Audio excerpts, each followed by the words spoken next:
Welcome back. I'm Jenny, and today we're going to cover the 7 things your yoga teacher is not telling you that's holding you back from getting to your next level. Number 1, Namaste is a greeting. It has become the thing that teachers do at the end of class, saying Namaste, but that's not correct. We need to get out of that. It might offend a student who is from India or their parents are from India. This is a greeting, not a closing. So get creative and find another way to close your class. 2, use your pelvic floor. What is your pelvic floor? If your teacher hasn't talked about your pelvic floor and how to really access it, they're doing you a disservice. About yay big at the base of your pelvis, about 20 muscles interlaced. It's the key to all balancing, whether it's an arm balance or standing balance. And if we don't know how to access those muscles and engage them, it can be stopping us from getting that balancing pose. So in order to engage, you can start by thinking like you're holding in pee and gas, but everything in between. So if you're a lady, you know that time when the tampon feels like it's falling out and you're trying to suck it back in? That's the engagement. So it's not such like a clenching down, it's lifting up and not a sucking up, nothing hard. We never want to feel a pulling around the anus that's uncomfortable. That means we're lifting a little bit too much because that could actually start to wear and tear. So gentle lifting up of this hammock of muscles into the body. Another way to access this is drawing back the transverse abdominis. So those muscles that go from hip bone to hip bone below the belly button. And they're connected to the pelvic floor muscles. So if we draw that low belly in, you feel the pelvic floor muscles engage a little bit. And that could be enough. But you could amp it up a little bit more and pull them up more, especially when you're standing on one leg or you're going into an arm balance. Crow, it was the difference between me getting crow and falling out of crow. Number 3, third eye. What is that?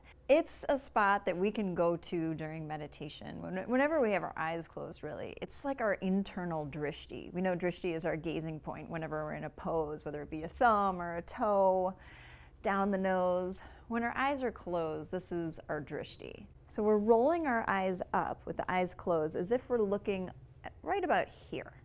So between the eyebrows and up a little bit. Try it now. And roll them up. You want to feel a little bit of pressure around your eyes and forehead. Then you know it's working. You're in the right spot. And you can really look there. I mean, look and see what color you see. It's never just like a matte black. There's texture, there's depth. So it's a compelling place for us to keep our focus. And then the added benefit is that the optic nerves are stimulating the pituitary gland and the hypothalamus, because those optic nerves go back and cross and connect right where the hypothalamus and the pituitary gland meet. So it's stimulating these higher glands. And the pituitary is in charge of our endocrine system. It's the beginning of every signal that goes out about our stress response, its metabolism, sleep cycle, all those good things. So use your third eye in meditation. Use all of that to your advantage. 4, modifications. There's so many classes I've observed and been to where the teacher isn't giving helpful modifications for people, and that's really how people get injured. I hear doctors tell me at parties, well, I can't tell you how many yoga injuries I get here. There shouldn't be any injuries in yoga. They're mostly ego injuries. We're pushing ourselves too hard to try to get into something that our neighbor is getting into. So really look up modification. What's not working? What are you having a hard time with? What is a modification to keep yourself safe? I'm the co-author of the Kundalini Yoga Posture Manual. So from that book, it goes through all the details and modifications of every posture in Kundalini Yoga used regularly. And we also have a course, a video course, where we go through pose by pose, breaking down everything in order to maximize the pose and modifications for the poses. 5, engage during Pigeon unless you're doing a yin yoga practice. So if you're doing a lot of vinyasa, a lot of ashtanga, and a lot of pigeon, maybe you love it, and you're just kind of flopping down into it, doing it for long periods of time, or doing it every day, but not engaging those muscles, we can really injure our hips. There are stories of young practitioners in their 30s who end up having to get hip replacements because they've kind of just pulled all the ligaments and tendons out so that there's no support and there was no muscle built up in that area to support the joint. So when you're in pigeon, again, unless you're doing a yin class, if you're doing it regularly, push your shin down into the ground so that you feel the hip muscles and the glutes activate. It doesn't have to be super strong, just a little bit of pop into action so that those muscles are kind of supporting that joint. You're not going too deep into it, and you're also building a little bit of strength so that your body and your hips can support your mobility. Number 6, engage your glutes.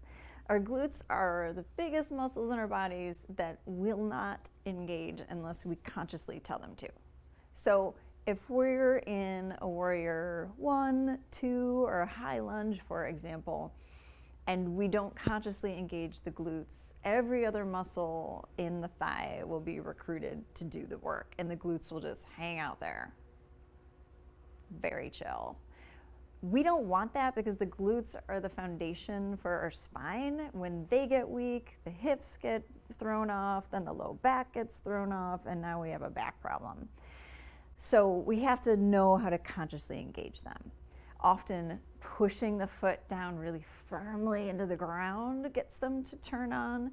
If you're in a standing position with 2 feet on the ground, sometimes pushing down and apart, or if you're in a wide-legged forward fold, that pushing down and apart with the feet. Your feet aren't moving when they're on the sticky mat, but it's like you're trying to split the mat between your feet. That can get those glutes to engage. Almost every pose, we want a little bit of glute engagement. Use that to your advantage. Number 7, there are sometimes you don't want to engage your glutes. So there's a big debate in the yoga community, lots of articles back and forth. Should you or should you not engage your glutes? The only time you shouldn't be engaging your glutes during a back extension is if you are in like level doing series 2 or 3 in Ashtanga and you are doing a full wheel. You are grabbing your ankles and doing serious extensions. In those cases, you can't get as deep as you need to get if you engage your glutes. The glutes kind of get in the way. But most of us are not doing anything close to that. And we need strong glutes, and we don't want to overextend in the back. So those people who are doing this and they're, series 3 Ashtanga, they know what they're doing and they know what their back can do and they can move into it that deeply. The rest of us don't want to overextend in our back. We want healthy extensions. And by having a little engagement in the glutes, whether it be in camel or Urdhva Dhanurasana or Dhanurasana, we can prevent overextension by a little bit of glute engagement.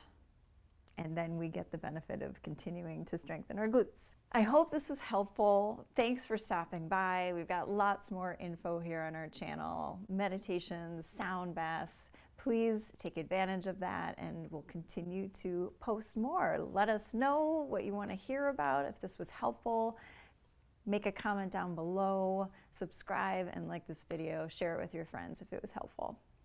Be well.